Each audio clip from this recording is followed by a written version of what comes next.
Бізде бүгін холодильник Beko. Бұның мына экраны мүлдем жанбай қалған, ішке лампочка ғана жанады. Асты үсті бәрі салқындатпай қалған. Соның проблемасын таптық. Экран қосылмау себебі мына платадағы мына кішкентай конденсатормен не біреу механизмі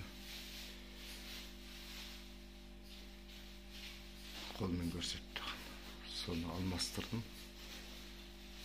Платаны алмастырмадық. Соларын ғана болды, сонымен істеді. Қазір жұмыс жасап жатыр.